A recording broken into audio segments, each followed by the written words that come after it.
Hi everyone, welcome to अड्डा 247। मेरा नाम है Bharti and I am your NEET counselling expert and a biology educator as well. और आज की ये वीडियो बहुत ज़्यादा इंपॉर्टेंट है। आप लोगों का एमसीसी राउंड 1 का रिजल्ट आ गया है एंड अभी इस पॉइंट ऑफ टाइम पे there are two categories of student, एक जिनको कॉलेज मिला है, एक जिनको कॉलेज नहीं मिला है। तो अब आपको राउंड 2 के लिए किस तरह से प्रेफरेंसेस बनानी चाहिए कि अगर कॉलेज नहीं मिला है तो मिल जाए और कॉलेज मिल गया है तो बेटर कॉलेज मिल जाए अपग्रेड होकर।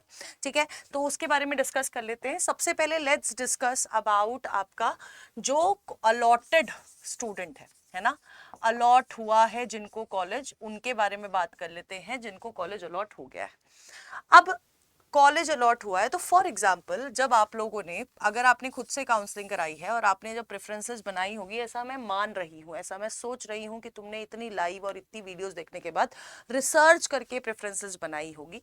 ठीक है, और प्रेफरेंस लिस्ट जब तुम लोगों ने बनाई होगी यार, तो तुमने, मतलब मैं ऐसा मानना चाहती हूँ कि तुमने सबसे टॉप कॉलेज को सबसे ऊपर रखा होगा और सबसे लोअर रैंकिंग कॉलेज को सबसे नीचे रखा होगा। ठीक है, अब फॉर एग्जांपल तुमने 1 2 3 4 5 6 7 8 9 कॉलेजेस भरे थे हमारे पास, मान के चलते इतने कॉलेज है, तुम्हें यार छठा कॉलेज अलॉट हो गया है ना, छठा कॉलेज तुम्हें अलॉट हो गया है। ये आपका अलॉटेड सीट है, this is your allotted seat.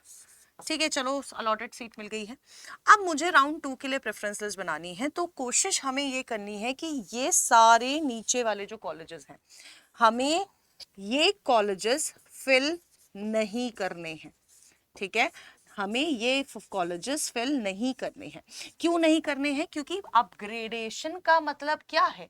इसका मतलब ये नहीं है कि मेरे को एक कॉलेज मिल गया, मैं दूसरे कॉलेज में चलूं, मैं देख लेता हूं मिलना है या नहीं मिलना है। नहीं, अपग्रेडेड कॉलेज का मतलब होता है कि मुझे अभी जो कॉलेज मिला है उससे बेटर कॉलेज मिले, है ना, पेशेंट लोड के मामले में, बॉन्ड के मामले में, मेरा एस्टैब्लिश्ड ईयर के मामले में, है ना, मेरी इंफ्रास्ट्रक्चर के मामले में, है ना, एक्सपोजर के मामले में, सिटी के मामले में, इन सारी चीजों के बेसिस पे मेरे को अच्छी प्रेफरेंस लिस्ट मिले। ठीक है, अच्छा कॉलेज मिले, तो मैं कोशिश करूंगी यार, अगर मेरे को छठा कॉलेज अलॉट हुआ है तो अब मुझे फोर्थ वाला नंबर वाला, थर्ड नंबर वाला, मतलब बेसिकली इससे बेटर कॉलेज मिले।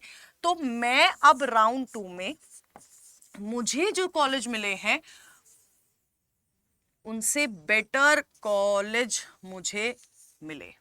ठीक है, तो मैं अपनी प्रेफरेंस लिस्ट उस हिसाब से बनाऊंगी फॉर अलॉटेड स्टूडेंट्स। आपको इस हिसाब से अपनी प्रेफरेंस लिस्ट बनानी है, क्योंकि आपको पता होना चाहिए कि राउंड 1 में अगर आपको कॉलेज मिला, आपने अपग्रेड करा और आपको राउंड 2 में कॉलेज मिल गया, और सोचो राउंड 1 वाला जो कॉलेज था वो 6 नंबर था, अगर आप इस तरह से नहीं बनाओगे और आपको फिर 8वां नंबर वाला कॉलेज मिल गया तो आप डिग्रेड हो जाओगे। अपग्रेड करने के चक्कर में यू विल बी डिग्रेडेड। ठीक है, तो ये वाली मिस्टेक हमें नहीं करनी है और हमें अपनी प्रेफरेंस लिस्ट इस हिसाब से बनानी है। अब जो स्टूडेंट्स इस पॉइंट ऑफ टाइम पर आपका कॉलेज अलॉट नहीं हुआ है, नॉट अलॉटेड, ठीक है, नॉट अलॉटेड का मतलब है कि आपको कोई कॉलेज नहीं मिला है, किसी भी कोटा से नहीं मिला है, कुछ भी नहीं मिला है। ठीक है, तो इस केस में आपको फिल ऑल दी कॉलेजेस, ठीक है, फिल ऑल दी कॉलेजेस।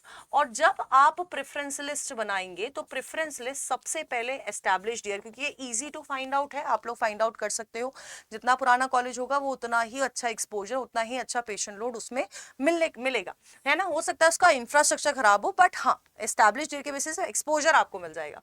फिर आपको बॉन्ड देखना है, नो बॉन्ड चीजों को आपको थोड़ा ऊपर रखना है ना, तमिलनाडु हरियाणा को थोड़ा सा नीचे रखना है, लेकिन हर एक कॉलेज को नहीं। तमिलनाडु के एक दो कॉलेजेस है जो टॉप 100 कॉलेजेस में से आते हैं, टॉप 100 भी मैं बहुत ज्यादा बोली, टॉप 50 कॉलेजेस में वो कॉलेज आपको भरने चाहिए, है ना। तो आपको ये बॉन्ड भरना है, बॉन्ड के हिसाब से नेक्स्ट चीज आपको जो प्रेफरेंस लिस्ट बनानी है वो आपको पेशेंट लोड देखना है। ठीक है, क्या देखना है? पेशेंट लोड आप लोगों को देखना पड़ेगा।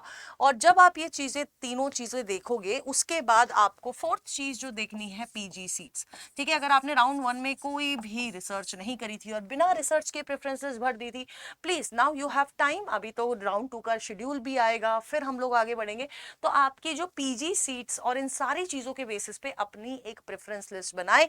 But please fill all the colleges, क्योंकि आपका जो पहला मोटिव होना चाहिए वो मोटिव ये अच्छा, ये नहीं होना चाहिए, चलो ये नहीं होना चाहिए कि मुझे बिल्कुल ऐसे टॉप रैंकिंग कॉलेज मिल जाए, नहीं, मेरे को पहला जो मोटिव है वो मुझे कॉलेज मिल जाए। ठीक है, कॉलेज मिल जाए और मेरी रैंक पे बेस्ट कॉलेज मिल जाए, है ना, कॉलेज मिल जाए और मेरी रैंक पर बेस्ट कॉलेज मिल जाए। आज एक बच्चे ने क्या कहते हैं रजिस्टर करा है, हमारे साथ एनरोल करा है, और मैं आप लोगों को बता देती हूँ, उस वो बच्चा सिम्बायोसिस पुणे के लिए जा रहा था, उसकी रैंक 49,000 थी, ठीक है, और 56,000 पे कॉलेज अलॉट हुआ है सिम्बायोसिस पुणे में, लेकिन उसको नहीं अलॉट हुआ है। तो it all matters about the preference list, it's all depend upon preference list. तो प्रेफरेंस लिस्ट बहुत मैटर करती है। अगर आपको यूट्यूब पे, चलो मैं तो बोलती हूँ, तुम्हें लगता होगा मैम तो ऐसे ही बोल रही है, मैम चाहती है बैच में बच्चे आ जाए, नहीं, मैम भी नीट एस्पिरेंट रही है, मैम को पता है काउंसलिंग के, मेरे को ये नहीं पता था, मैं मेरे पापा आर्मी में है, मुझे ये नहीं पता था कि एसीएमएस के लिए आईपीयू का फॉर्म भरना होता है, मुझे ये नहीं पता था कि स्ट्रे राउंड के लिए उस समय हमें जाना होता था, केजीएमसी लखनऊ जाना होता था, मुझे वो नहीं पता था। और काउंसलर उस समय भी मैंने 2016 वाला पेपर दिया था, ठीक है, उस समय भी काउंसलर्स, बेटा जी मैं आपको जेन्युइनली बता रही हूँ, उस समय 50-60 हजार रुपए लेते थे, और भाई मेरे घर पे इतना फाइनेंशियल वो नहीं था कि मैं 50-60 हजार रुपए दे सकूं, लेकिन अगर देती तो शायद उस समय मेरे को कोई अच्छा कॉलेज मिल जाता, मैं एसीएमएस में होती। तो बहुत ज्यादा रिग्रेट है वो लाइफ की, और मैं नहीं चाहती कि आप लोग के साथ वो रिग्रेट रहे, इसलिए हमने सारे बजट फ्रेंडली बैचेस रखे हैं।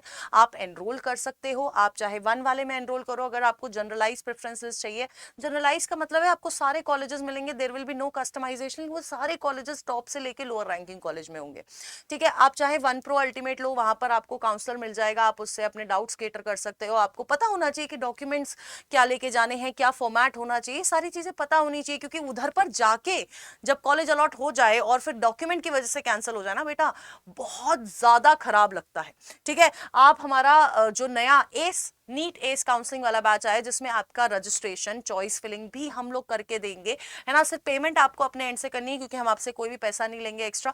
आप वो वाला बैच ले सकते हो, या फिर आप मेरा वाला बैच ले सकते हो, जिसमें मैं आपकी काउंसलिंग कराऊंगी। काउंसलिंग कराने का मतलब ये आपकी प्रेफरेंसेस मैं बताऊंगी, आपके डाउट्स में केटर करूंगी, आपके 1-to-1 सेशन में लूंगी, अभी मेरे बच्चों को सेकेंड राउंड की प्रेफरेंस लिस्ट भी देने लग जाऊंगी।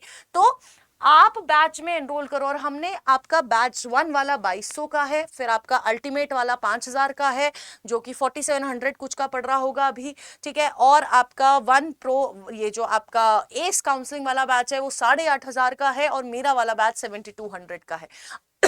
आपके पास हर एक बजट के हिसाब से बैचेस है, जाओ एनरोल करो।